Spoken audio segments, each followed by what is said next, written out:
Hi hello welcome to Aadab TV. నేను మీ journalist Sai. మొన్న పహల్గాంపై టెర్రర్ అటాక్ జరిగినప్పటి నుంచి ఒక టాపిక్ వినపడుతుంది. ఏంటంటే మన వాళ్ళు ఏం చెప్పారు, సింధు నది పాకిస్తాన్లోకి వెళ్లకుండా అడ్డుకుంటామని చెప్పి అన్నారు. నిజంగా సింధు నది పాకిస్తాన్లో ప్రవహించకుండా భారత్ అడ్డుకోగలదా? సో పహల్గాం దాడి తర్వాత రెండు దేశాల మధ్య ఈ సింధు జల ఒప్పందాన్ని నిలిపివేస్తూ భారత్ నిర్ణయం తీసుకుంది. ఇది ఆ తర్వాత అందరిలో వస్తున్న ప్రశ్న ఏంటంటే, పాకిస్తాన్ ఉగ్రవాదాన్ని ప్రోత్సహిస్తుందని ఆరోపిస్తూ భారత్ తీసుకున్న ఈ చర్యల్లో మెయిన్ థింగ్ ఏంటంటే ఫస్ట్ ఈ వాటర్ ఆపేయటం. అయితే పాకిస్తాన్ ఉగ్రవాదాన్ని ప్రోత్సహిస్తున్న భారత్ వాదనను ఎలాగో ఆబ్వియస్లీ పాకిస్తాన్ ఖండించింది. ఇండియా తీసుకున్న చర్యలకు ప్రతిచర్యలుగా పాకిస్తాన్ కూడా కొన్ని నిర్ణయాలు అనౌన్స్ చేసింది. ఎందుకంటే అయితే వాళ్ళు అందులో ప్రధానంగా చెప్పిన పాయింట్ ఏందయ్యా అంటే, నదీ జలాలు మాత్రం ఆపితే దాన్ని మేము ఖచ్చితంగా యుద్ధంగా పరిగణిస్తామని చెప్పింది. అసలు 1916లో సింధు జలాల ఒప్పందం ప్రకారం సింధు పరివాహక ప్రాంతానికి తూర్పున ఉన్న సట్లెజ్, రావి, బియాస్ ఈ నదులు భారతదేశానికి పశ్చిమాన ఉన్న సింధు, జీలం, చీనాబ్ ఈ నదీ జలాల్లో 80% పాకిస్తాన్కి కేటాయించారు. దీనిపై గతంలో చాలా వివాదాలు వచ్చినాయి. భారతదేశం చేపట్టిన ఈ థర్మల్ ప్రాజెక్టు కావచ్చు, లేకపోతే కొన్ని ప్రాజెక్టుల పైన పాకిస్తాన్ అప్పట్లో తీవ్రంగా అభ్యంతరం చేసింది. అందరికీ తెలిసిన విషయం ఇది. సో ఆయా ప్రాజెక్టుల నిర్మాణ ఒప్పందాన్ని ఉల్లంఘించడమేనని వాదించింది. సింధు పరివాహక ప్రాంతంలో ప్రవహించే నీటితో పాకిస్తాన్లో దాదాపుగా 80% పంటలు పండుతాయండి. అంటే ఈ నీళ్ళే వాళ్ళకి మెయిన్ అన్నమాట. ఆ దేశానికి అవసరమైన విద్యుత్తులో దాదాపు 1/3 మనమే ఈ నదులపైన నిర్మించిన ప్రాజెక్టులపైనే వస్తుంది. అక్కడ కొత్తగా ప్రాజెక్టులు నిర్మిస్తే పాకిస్తాన్కు సమాచారం ఇవ్వనవసరం లేదు మనం. మరోవైపు వాతావరణ మార్పుల దృష్ట్యా కావచ్చు, నీటిపారుదల, తాగునీటి సౌకర్యం, ఈ థర్మల్ పవరు ఇలా అవసరాలను ప్రస్తావిస్తూ ఈ ఒప్పందాన్ని సమీక్షించాలని చాలాసార్లు భారతదేశం ఒత్తిడి చేస్తూ ఉంది. దీనికి మీడియేషన్ ఏంటంటే వరల్డ్ బ్యాంక్ అన్నమాట. ఈ ఒప్పందంపై భారత్, పాకిస్తాన్ కొన్నేళ్లుగా తమ వాదనలు వినిపిస్తూనే ఉన్నాయి. అయితే ఒప్పందాన్ని రద్దు చేసుకుంటున్నట్లు ఒక దేశం ప్రకటించడం మాత్రం ఇదే ఫస్ట్ టైం. ఈ ప్రవాహానికి ఎగువన ఉండటం భారతదేశానికి భౌగోళికంగా కలిసి వచ్చే అంశం. అయితే ఒప్పందాన్ని రద్దు చేసుకుంటే ఏమవుతుంది?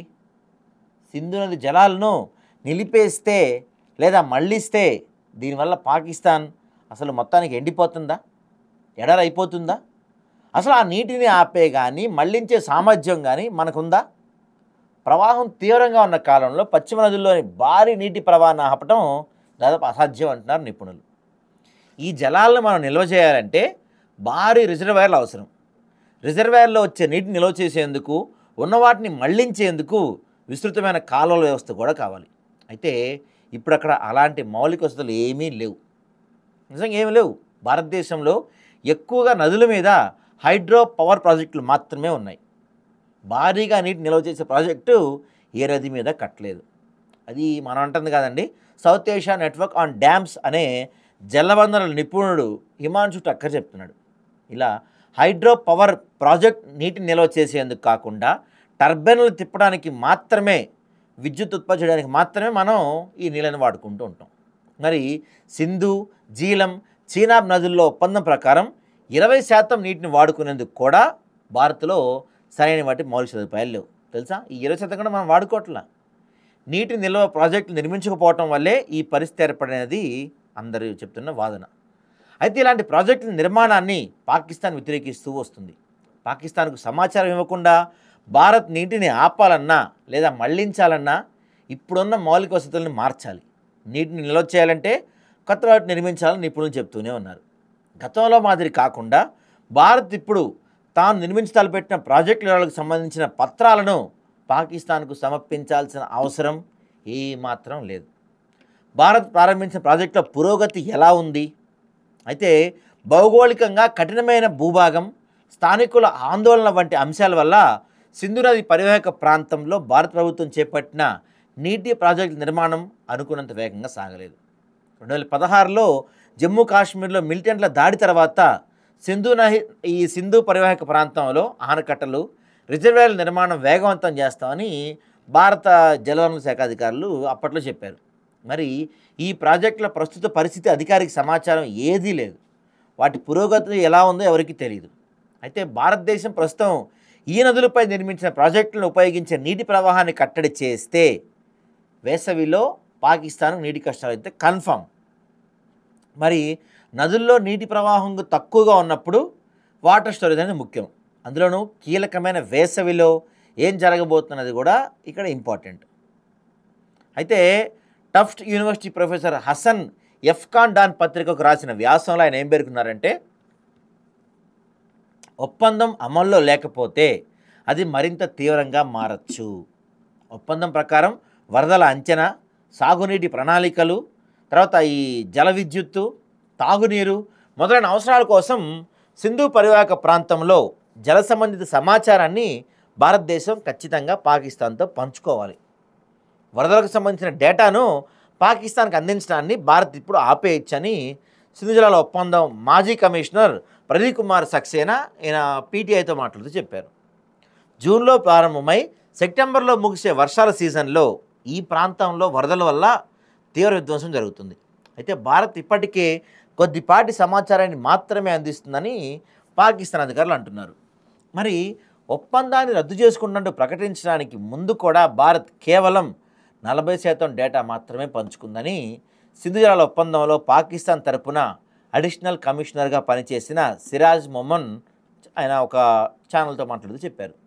సో ఈ ప్రాంతంలో నీటి సంబంధిత ఉద్రిక్తలు తలెత్తిన ప్రతిసారి వినిపించిన ప్రశ్న ఏంటంటే, ఎగువన ఉన్న దేశం నదీ జలాలను దిగువ ఉన్న దేశం మీద ఆయుధంగా మార్చగలదా? దీన్నే మనం వాటర్ బాంబ్ అంటారు తెలుసా. ఎగువన ఉన్న దేశం వరదల సమయంలో తాత్కాలికంగా నీటిని ఆపేసి ఎటువంటి ముందస్తు హెచ్చరిక లేకుండా ఒక్కసారిగా వాటర్ని కిందకు వదిలేస్తారు. అంతే, మటాష్, అంతులేని విధ్వంసం అయిపోద్ది. పెద్దగా మనం ఏం చేయవసరం దీనికి తెలుసా. అయితే ఇది ఇండియా చేయగలుగుతుందా? సింధు కానీ ఇతర నదుల మీద కానీ భారత్ నిర్మించిన డ్యాములు పాకిస్తాన్ సరిహద్దుకు చాలా దూరంగా ఉన్నాయి.